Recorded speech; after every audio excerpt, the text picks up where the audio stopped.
December 22nd, 2013. From El Cajon, California, this is episode 36 of You Can Bet On That. Hi, everybody. Welcome to You Can Bet On That, a podcast for the recreational gambler. My name is Mark Duvall. As usual, with me here is Dr. Mike. Hello. Are you awake enough? I'm barely awake. I am awake. I got, 3 hours sleep last night? It's funny, we were out at the casino last night, and Mike kept saying, okay, we got to go in, 10 minutes, 15 minutes. Pretty soon, it's like an hour later. Okay, we got to go. I had a patient this morning at 8 a.m. And the other players, the usuals, the guys on the table, they're like, when are you leaving now? When are you leaving? And I didn't care. Just, whenever you want to go, Mike. Yeah, we wanted to leave around 11. And when did we leave at, 1? Yeah, it was something like that. Yeah. It was close to that. You said, let's get out of here. You didn't waste any time once we cashed our chips. Oh, no, I wanted to run out the door. Yeah. And also because we won. Oh, finally. Yeah, we having such bad luck playing craps, but and it looked like it was going to be bad again last night. Started off terrible. It's like, here we go again. Yeah. And then it kind of got hot, and then it was real wishy-washy, and then at the end it just exploded. Oh, yeah. The guy next to you made 3 points, and you made 2 points. Yeah. Then I made a bunch of numbers, no points. But right, but quite you a few rolled numbers. For quite a while, yeah. Yeah, I rolled for quite a while. And then the 3 guys after us each made at least 2 points. Yeah, so the night ended numbers, well. Yeah. Well, I should mention, too, that you were a bit off on your game. Yeah, there's no question. Guy's having a hot roll. Yeah. And I look over, and you're on your phone, and I'm thinking, what's he doing on his phone? Yeah. Mark was actually trying to figure out how many calories were in the Long Island iced tea that he was drinking. Oh my God, there's so many calories. I couldn't believe it.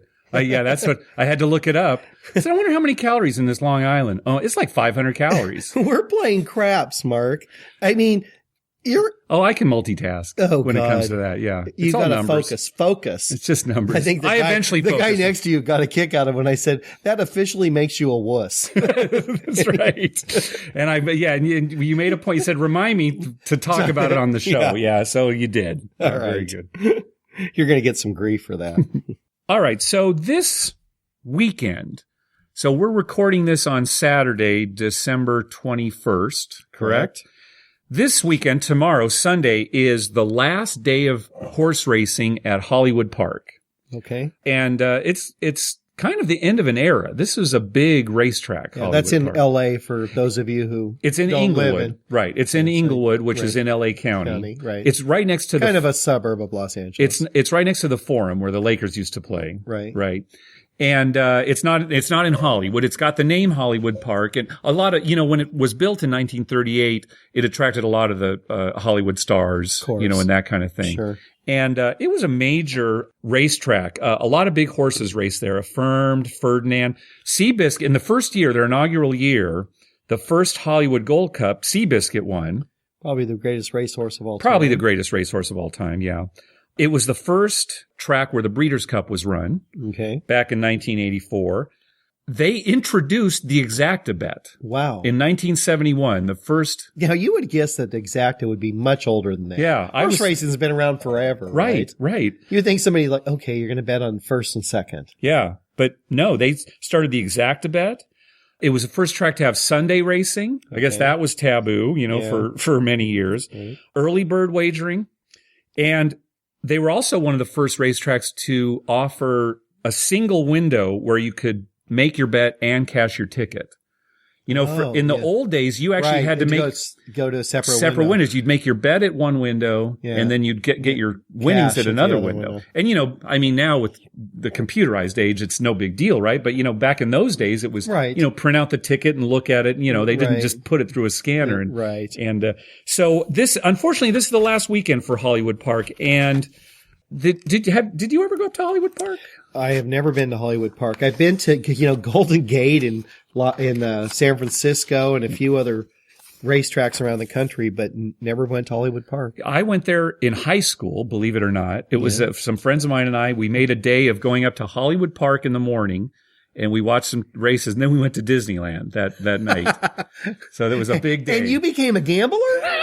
That's unreal. Took all my friends up there. Let's go to the horse races. Let's go to the horse races and then Disneyland. That's right. Well, we were high school. We were in that in-between period. You know, right. We got to decide what's important to us. Yeah, right? Which way are you going to go?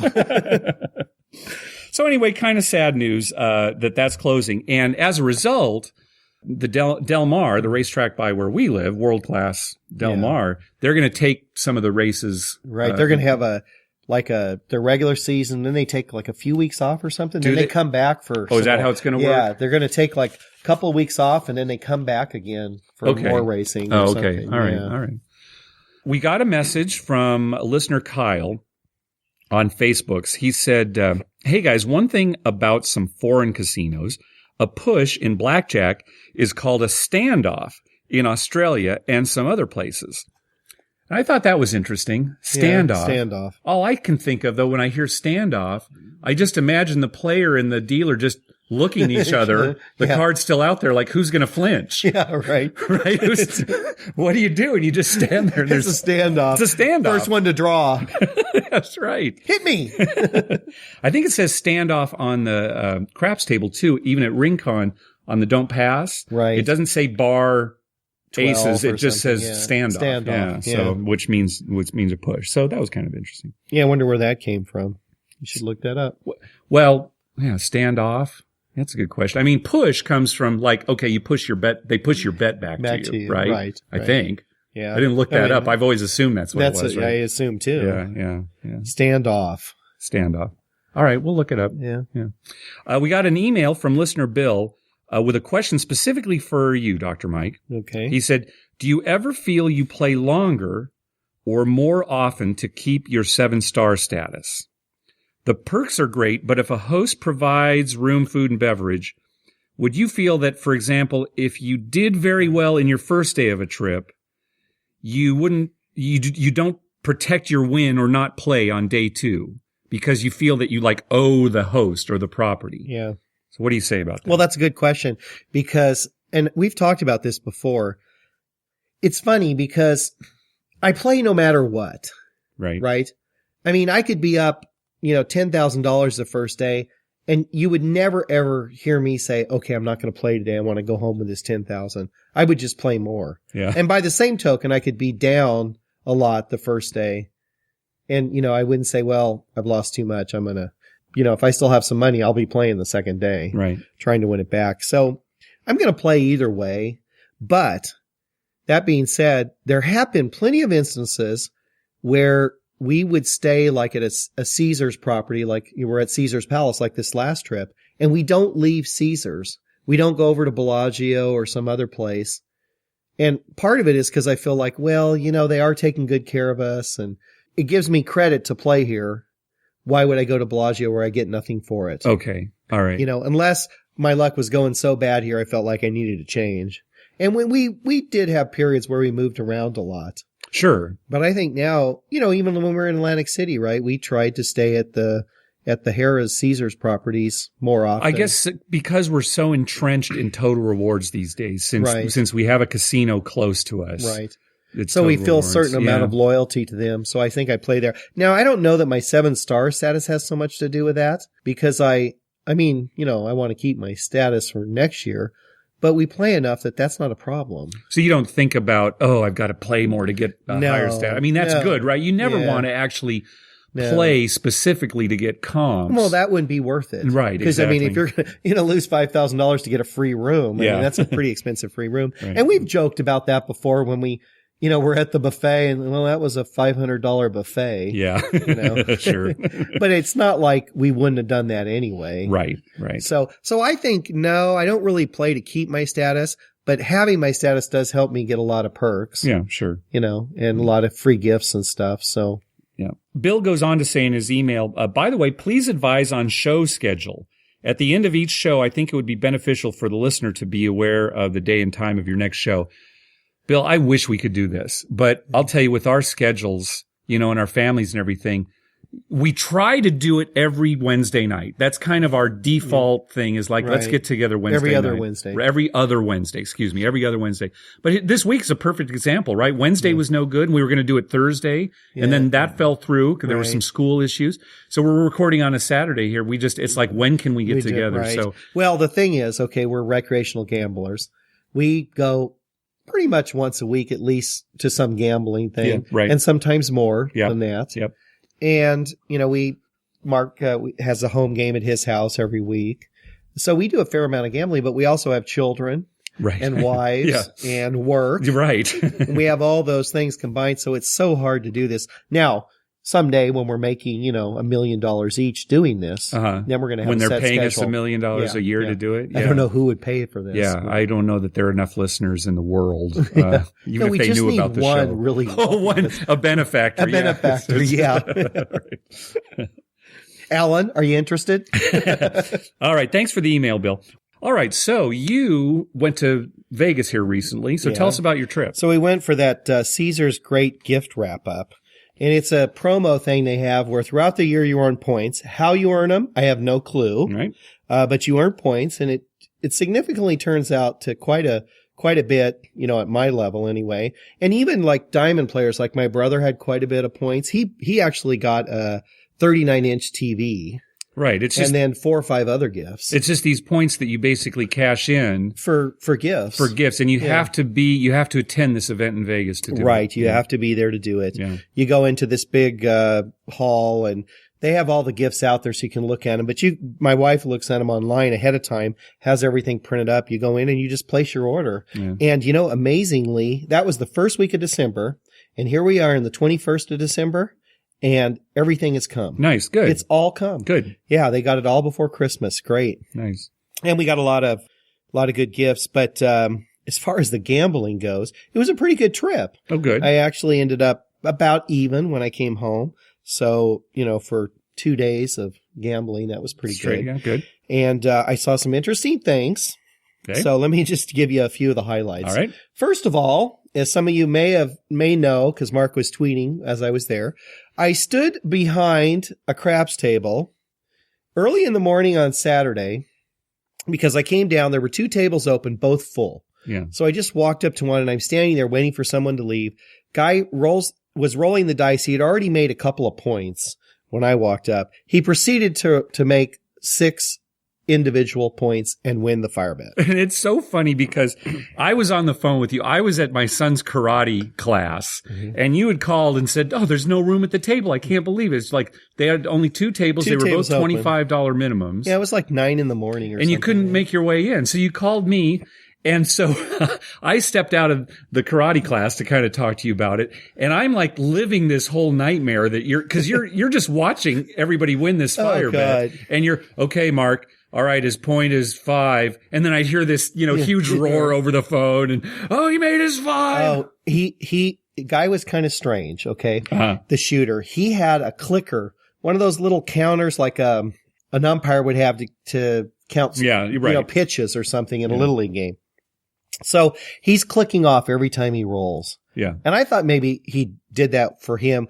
I saw him several other times throughout the weekend. He did it for everybody. He would just keep track of how many times you rolled. I don't see how, there's nothing odd about that. Yeah. He never wrote it down. There's nothing odd about that. At the end of everyone's roll would look at his clicker. Oh, 14 rolls, whatever. Right. Anyway, I asked him, on Sunday when I saw him, I said, now, how many rolls was that fire bet? 29 rolls. Wow. So he made all 6 numbers in the fire bet. In 29 rolls. He said he made the first 3 points, individual points, in 6 rolls. Wow. And again, we've talked about this before, but a fire bet, not every craps table has it. It's a bet that you're going to make all 6 individual possible points, 4, 5, 6, 8, 9, 10. And he repeated, what was it, the 8, I think, a couple times. Okay, so he rolled, he actually rolled and established maybe like 8 points, something 8 like points, that. Yeah. And what's funny, he had a $10,000 10, which was the table limit. No, 50,000. I mean, 50,000. I'm sorry. But he had a $10,000 okay, yeah. 10, and he rolled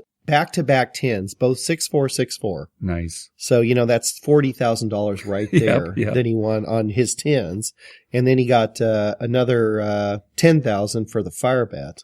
So just on those three things, that's $50,000. And he was well over 100,000 when he summoned out and on 29 rolls. I'm talking to you on the phone, and you're so mad afterwards that you missed this that you just went storming away after. I walked outside and went to the valet. Why? I mean, it's in the morning. They only have 2 tables of 25 open, and they're filled and they're full. Well, it's because it was that great gift wrap up. All the 7-star people were there, and a ton of diamond people. Right. And they're also everyone who's a crap player. I mean, at one point, I think it was late Saturday night, there were table kind of cleared out and there were 6 of us left. We were all Rincon players. Really? It was all guys from Rincon. And we knew each other, guys we play with at Rincon, because everyone was there for this event. So I guess, a lot of people got up early in the morning and they should have had more tables open. Yeah. Well, weren't you telling me that a dealer said that it's like their busiest? One of the dealers told me it is their busiest weekend of the year. Busier than Super Bowl. Busier at Caesar's Palace. At Caesar's Palace specifically. Not in Vegas, but at Caesar's Palace. Wow. It is their busiest weekend of the year because, everyone comes for their gifts. Yeah, and they're all staying at Caesar's. Right. Yeah. Oh, it was crowded. They, in the prime time from noon on, they had every crap table open. Okay. And they were all 25. There was nothing under 25. Yeah. There was, later in the evening, there was a couple of hundreds and a 50, but 25 was the minimum. Now, but then your dad was playing 3-card poker there, right? Right. So my dad's playing 3-card poker. There were 4 3-card poker tables right next to the craps. All of them $5 minimum. It is so weird. $5 minimum. I mean, the casino was packed. Yeah, and all the craps tables have high minimums, nothing lower than 25. Yeah. Oh, and all the blackjack had high minimums. But $5 3-card poker. But $5 3-card poker. And were they full? They were all full. My dad had very good luck. He was able to get on a table every time. I'm surprised they didn't raise the limits. Gosh. And this is what we heard. Oh, I'll tell you 2 things about my dad. Number one, we left Friday afternoon at about 3:00, and we came back Sunday afternoon about 5:00. Okay. So my dad did not sleep the whole time. Yeah. Never went to bed. Never slept a bit. Right. And remind everyone how old he is. He's 87. Yeah. And he also ate 1 meal. And when I said to him, Dad, you need to eat, he said, well, I had breakfast yesterday. I had breakfast yesterday. That's what he said. So he had 1 meal and he didn't sleep the whole time. And when he was at Caesar's playing the 3-card poker, they have a side bet that if you make a 6-card royal flush. That's 9 through ace. 9, 10, Jack, Queen, King, ace. Yeah. All diamonds. It has to be diamonds. You get $1 million. Right. So and that's where you're using your cards and the dealer's cards. Right. You're using your 3 cards and the dealer's 3 cards. Right. My dad had ace, king, queen, jack, 10 of diamonds. And then the dealer had like an 8. Wow. So, well, I mean, between them, they had that, right? They each have 3 cards. Yeah. He actually had a straight flush. Oh, he did. Okay. He had a straight flush. So he was happy because he got like, $400 for that. Right. But, so 1 card away. 1 card away. Yeah. 1 card away from $1 million. That's all we heard about. We're still hearing about it. Sure. We're going to, and now he swears that the only place he's going to play 3-card poker is Caesar's. Remember last night he said that. Yeah, that's right. I mean, it's going to play at Caesar's. Yeah, we'll see. I think he also earlier this week said he was not going to play come the new year. Yeah, he was going to give up gambling. And then it changed to, well, he's not going to come out as much. Right. All right. And New Year's Day it'll be, let's go out to the casino. Yeah, I believe it. Another funny thing that happened while we were there is one of the tables I was at in the afternoon had 2 spots on either side of the stick man reserved. There was a little plaque that said reserved. So I'm playing and I'm thinking, this is some high roller who wants to have a spot when he comes back. Well, sure enough, after a little while, 2 guys walk up and they pick up the reserve signs. They hand them to the dealer and they buy in for like $200 on a $25 table. All right. And the dealer gives them all nickels and they start playing and they're making $5 and $10 bets.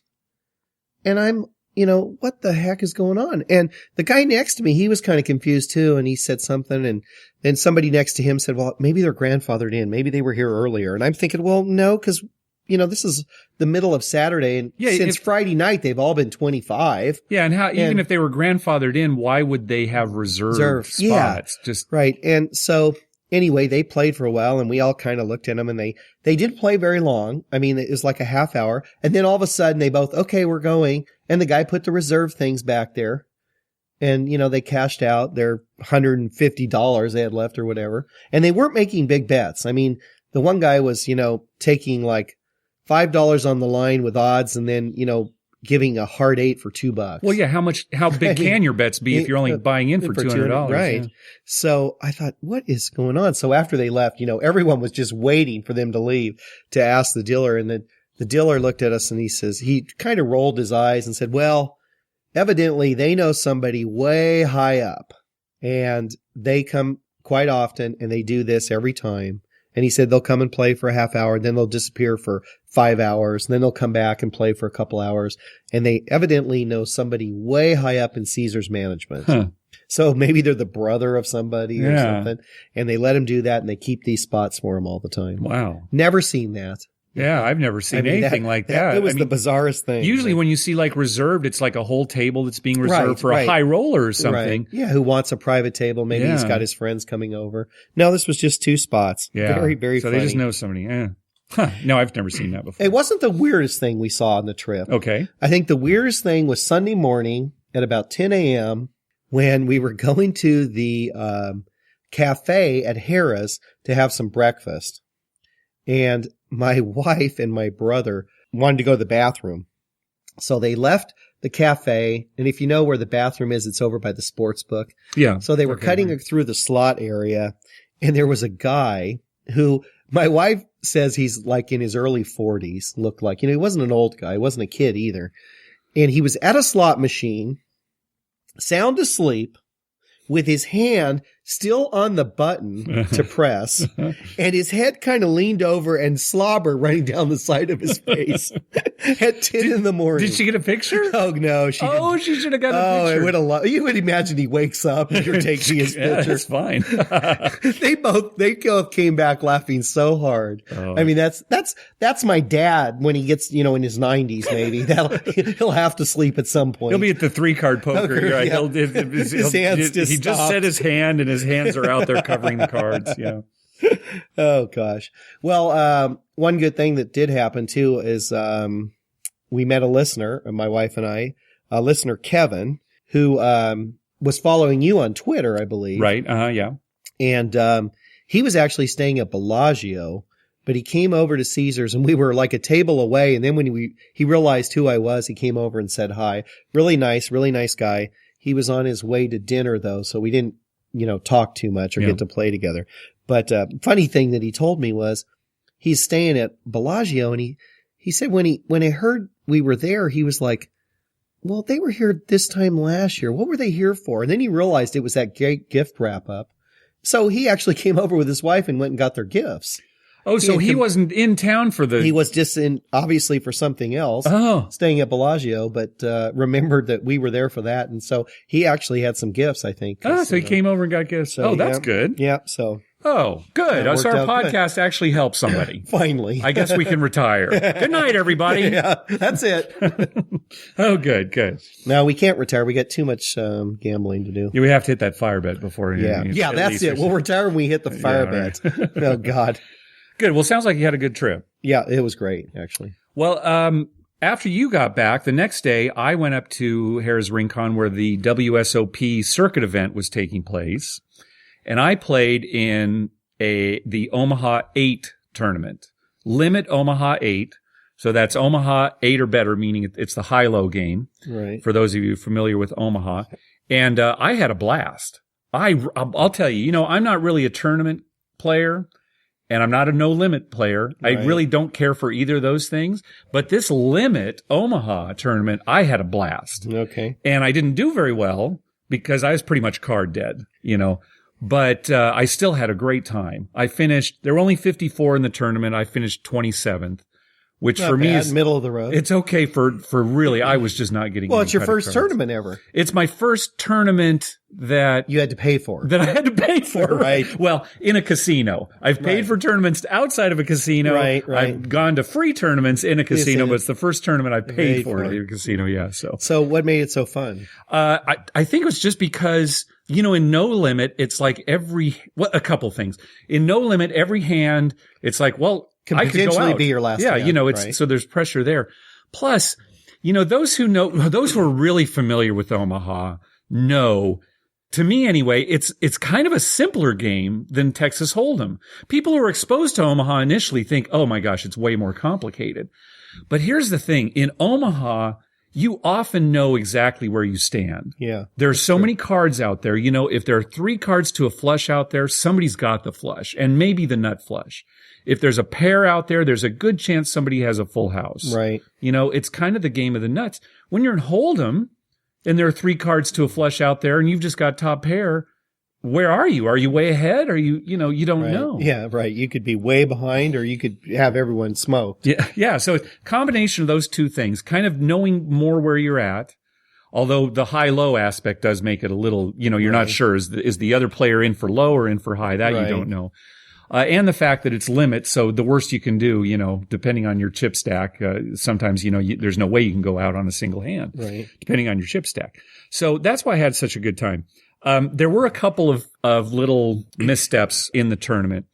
On one hand, the dealer ended up inadvertently pushing the entire pot to a single player who he thought had the high and the low. Okay. Not realizing that another player had a better high. Yeah, that can happen quite often. Oh, yeah. I mean, there were plenty of times where, all of us at the table were discussing, okay, who has the best and who has the worst, right, the dealers and players, right? And, gosh, even in that game, sometimes players themselves didn't realize what they had. Sure. That can happen. But anyway, he had pushed the entire stack to this one player. And as it so happened, that player then immediately got moved to another table, right? The floor came over and moved him. Well, a couple minutes later, after the next hand had started to be dealt, the guy who had the high hand, who should have gotten half the pot, spoke up. Yeah. And he said, well, I had aces and tens. Didn't I have the high hand? And everybody agreed that he did. That's didn't he realize that sooner? Well, he admitted that he gets a little flustered kind of with he obviously was kind of new to the game in the tournament, and he should have spoken up. But I think he was trying to work it all through his head and didn't say anything at the time, right? So they called the floor over, and the floor said, well, look, the next hand's being dealt. The guy's been moved to another table.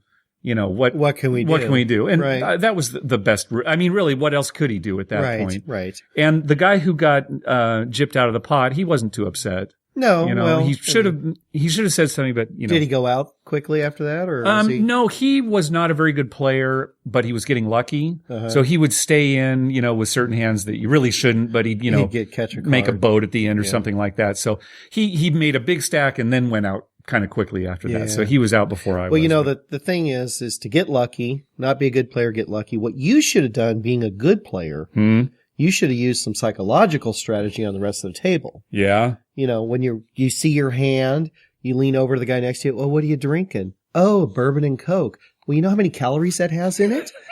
And then you just tell him how many calories are in that. And the guy that's all he's fixated on. He's flustered. 1,200 calories. Yeah. I can't eat today. You're absolutely right. And, he folds. I'm so glad you said something. Yeah. That'll help me the next time. Next time I'm in a tournament. Good. Thank you for the advice, Dr. Mike. Calorie strategy. That was a good one. Yeah, good.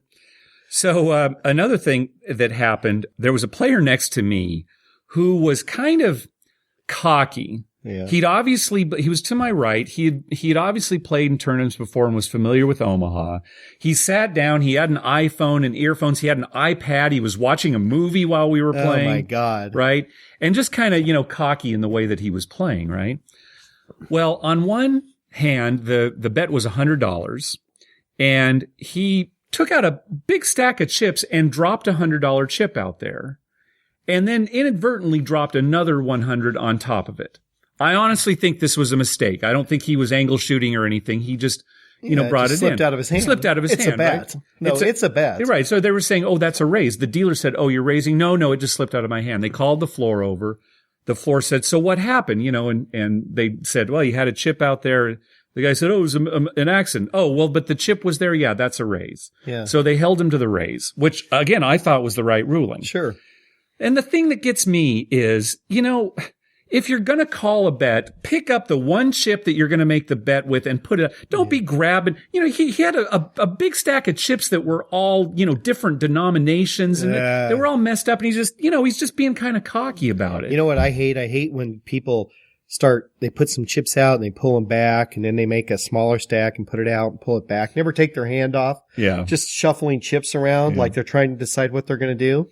I mean, leave your chips alone. In your head, figure out, okay, I'm going to raise whatever, and then pick your chips up. And Especially in a limit game. Right. It's not like you're counting out, how much can I raise? You can only raise 100. If the bet's 100, you can only raise 100. Right. So you don't need to be tricky about that. So, he was kind of bent out of shape on this. And see, this was one thing I didn't like about the tournament. This guy and a few other players at the table were really bad players, not bad poker players, but like bad people. Yeah, right. You know what I mean? He's on his iPad. I mean, he's watching a movie. The thing is, that is terrible. He got mad about that ruling. He was actually mad about the ruling before with the guy walking away from the table with the chips and stuff like that. And it didn't affect him.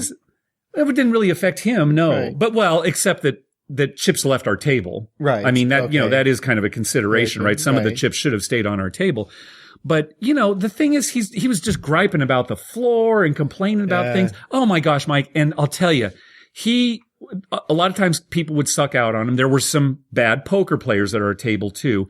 And I mean, every other hand when he would lose, this is so sick. That sick was how many times you hear poker players say that? Just every hand, this is so sick, so sick. And I'll give you an example.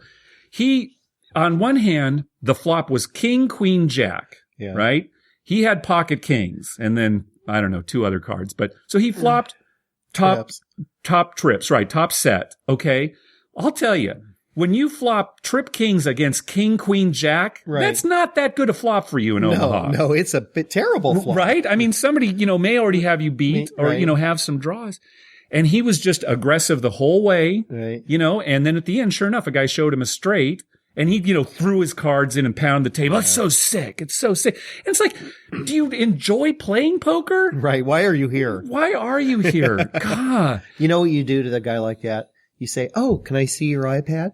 Pick it up and just toss it over your head and say, I'm sorry. Slipped out of my hand. You've got a lot of really good ideas that I've got to consider for the next tournament. Just take his iPad and toss it. Yeah. And there were several other people at the table that were bad in kind of different ways, just kind of crude or rude. Well, crude's no big deal, but like rude, just like angry and abusive. Yeah. Crude, I don't mind. Right, crude, whatever. Yeah. But the rudeness, there's no place for that. And complaining about the dealers. The dealers were great. They had dealers, come in for the circuit event. It wasn't just the dealers that normally deal up at RingCon, right? There's the cash game they need dealers. Extra dealers. Yeah, and dealers who know the different games too, right? So. But anyway, that's my only real gripe were some of the people at the table. Other people were great. Other people were just nice and friendly. Well, hopefully most of them were great. I think so. But which is usually the case, that you always remember the bad ones. Yeah. I mean, you can be at a table with 10 people and, the other 8 will be great and there'll be one bad guy and that's the guy you remember the whole time. Right. That sticks out in your mind. Yeah. But anyway, that was really the only thing that I didn't like. And I'd like to play some more of these limit tournaments. We really should go out for the World Series of Poker this year. Yeah, I'm going to keep bugging you about that. Yeah, okay? we keep talking about it, but we got to go. Yeah. All right. We got another email from listener Todd who had a question about poker home games. And this is a good time to mention this too. We want to put this out to the listeners for a poll. When we're about to start our poker home game segment, are you thinking to yourself, oh, good, this is my favorite segment of the show. I can hardly wait to hear about what new game they're going to play. Or do you think, all right, well, the show's over. I'll just fast forward to the end. Yeah. We've gotten some feedback both ways. I think we definitely have a lot of people who like the poker home game segment. Yeah, there seems to be. But let us know, just drop us a quick email or just tweet us, home game, yes, home game, no, something on Facebook, just anything. We'll kind of take an informal poll. I really think it depends on what you're listening for, because if it's my daughters, they're listening for the funny stories and stuff. Yeah, right. They could care less about the poker home game. Yeah. But if you're a guy who's in a poker home game every week, that might be something you're interested. You might hear something about a game. Well, we try to make this show as appealing to as many people as we can. Right. At the same time, there's obviously stuff that you and I like Like how many shows have we talked about the lottery? Zero? See, that's gambling, but we don't have much to say about the lottery, right? I got something to say right now. Okay. God, this week in the Mega Millions, it's multi-state thing. Yeah. Okay. So two people won on, Wednesday, this last Wednesday. Right. Had they not won. Yeah. And then it would have been again last night, Friday. Right. And then nobody won. They were saying that it would be over $1 billion for Christmas Eve. Yeah. God, I was praying nobody would win. I don't care that I didn't win. I wanted nobody to win so it would be $1 billion on Christmas Eve. Can you imagine? And then just like one person win it. Yeah. You're not a millionaire. You're a billionaire on Christmas Eve. That would have been the best thing ever. So we don't talk about the lottery on this show as an example, but we do talk a lot about craps and poker and that kind of thing, because that's the kind of thing that we like too. So we're trying to make it, as broad an appeal as we can. And, it's impossible to please everyone. But anyway, I think there are plenty of people who like the poker home game segment. We certainly wouldn't get rid of it, but maybe we, Maybe we don't do it as often or what. Yeah. Anyway, let us know. We'll eventually run out of games anyway. Yeah, right. How many games can we already talked about this, right? Deuces are wild. Threes are wild. Next week, fours are wild. All right.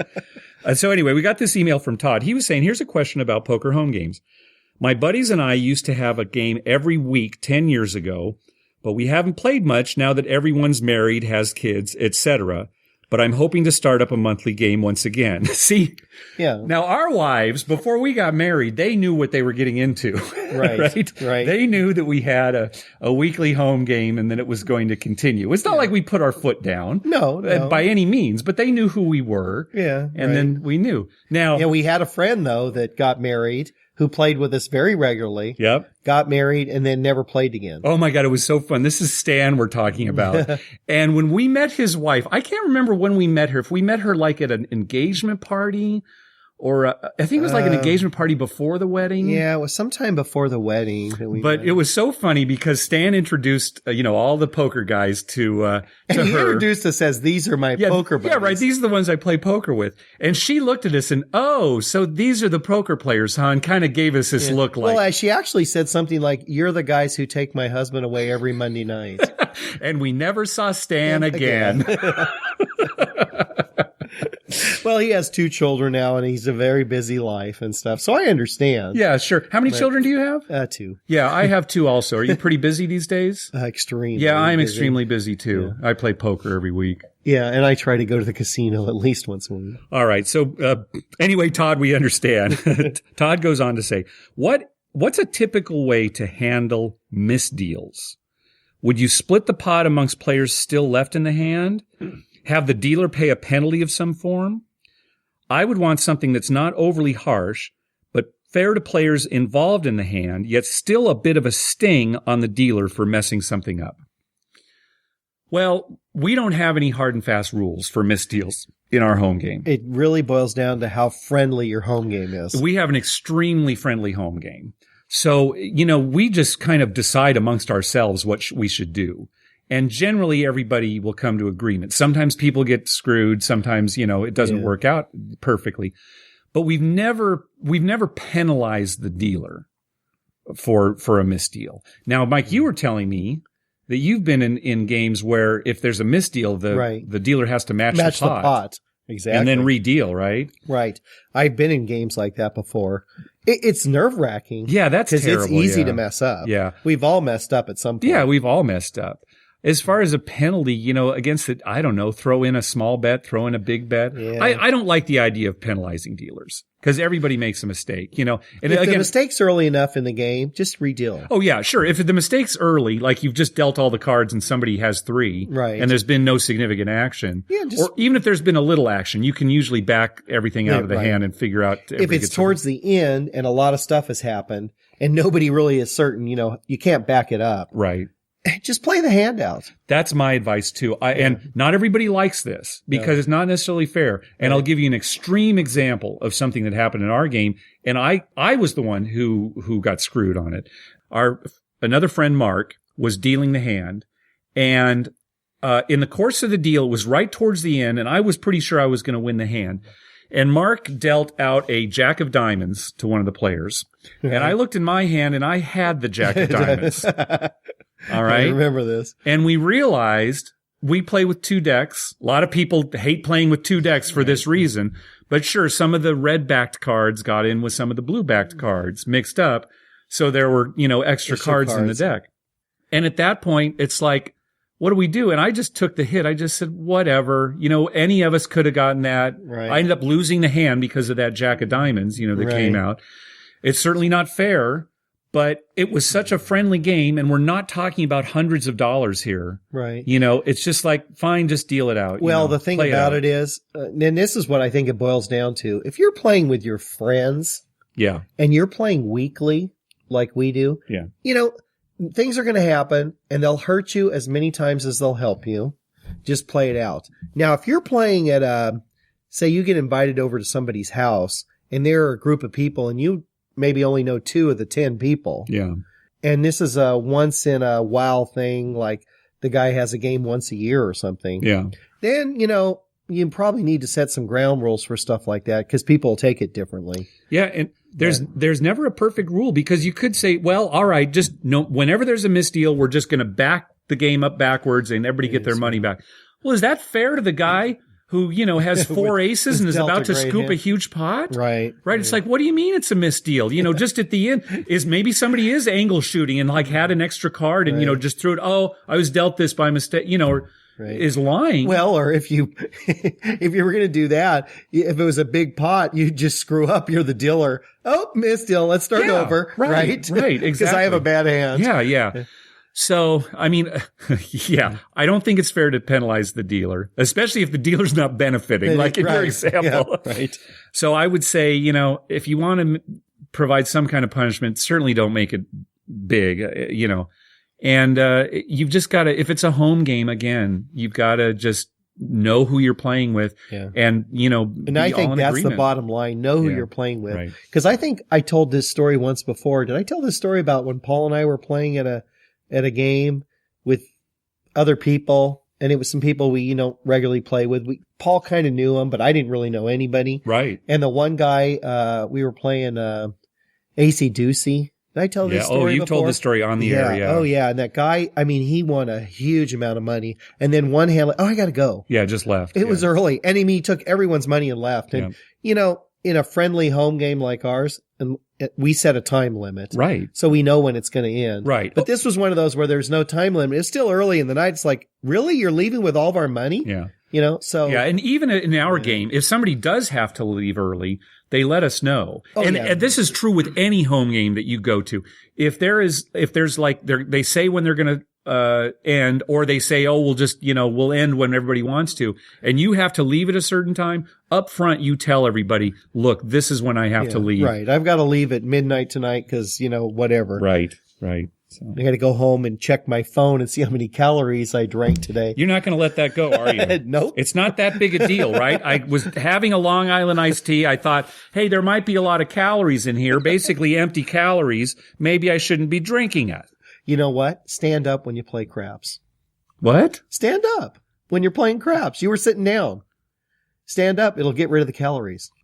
You burn more calories standing up than sitting down. Tap you your think feet, it'll be enough? Move, jitter a lot. You'll burn up the calories. Maybe I'll have them give me a treadmill that I can just actually have there at the table, right? Ergonomic craps. It's like a treadmill thing that you want. All right. If anybody has a home game they'd like us to talk about on the show, drop us a line at youcanbetonThat@gmail.com. Also, on the left-hand side of our homepage under categories, there's a link called Poker Home Games. If you click on that, it will take you to a page that lists all the home games we've talked about and the episodes on which we've talked about them. And again, drop us a quick line. Do you like the Poker Home Game segment? I think you do. So let us know. And if you don't, let us know too. None of your Jedi mind tricks on the listeners. All right. Be sure to, that's going to do it for this episode, right? That's it. All right. I think we're good. All right. Be sure to download our app for your mobile device. You'll get access to all our episodes, quick links to contact us via Twitter, Facebook, and email. And as an extra bonus, you get TV listings showing all the gambling-related shows coming up within the next 2 weeks. It's pretty broad. Gambling, Vegas, Atlantic City, all that kind of stuff. I update those listings every Wednesday using a program I wrote myself to search through all the raw American TV data. And those listings are only available on our app. To download it, go to our webpage, youcanbetonThat.com. And on the left-hand side of the page, click on the link that says how to download our app. We have a link for Android devices and another one for iPhones and iPads. Hey, we'd love to hear from you. You can email us with questions and comments at youcanbetonThat@gmail.com. Or you can leave us a short voice message by going to our webpage and clicking on Send Us a Voice Message. That'll open up a dialogue where you can leave a message up to 90 seconds long using the microphone on your computer or mobile device. Also, follow us on Twitter at YouCanBetOnThat. We always tweet when we're in a casino or on our way to a casino, just like we did last night. Yep. We'd love to meet up with you. Like us on Facebook at facebook.com/YouCanBetOnThat. And finally, head on over to iTunes and write a review for us. When you do, it helps us get new listeners. What else you got for us, Dr. Mike? I just have one question for you. So when are these awards going to be announced? Oh, so yeah, the Trippies we talked about last time. The voting was closed on December 11th. Uh-huh. And again, thank you to everybody who voted for us for the Trippie Awards. Yes, thank you. The results are going to be announced on January 11th in a live webcast, and then they'll post them to the Vegas Tripping website, of course, that day or the next day. So January 11th it'll come out. Okay, so, good. Yeah, well, I'm waiting for that. Yeah, that's very exciting. Again, thanks to everyone who voted for us. All right, we'll see you next time. See ya.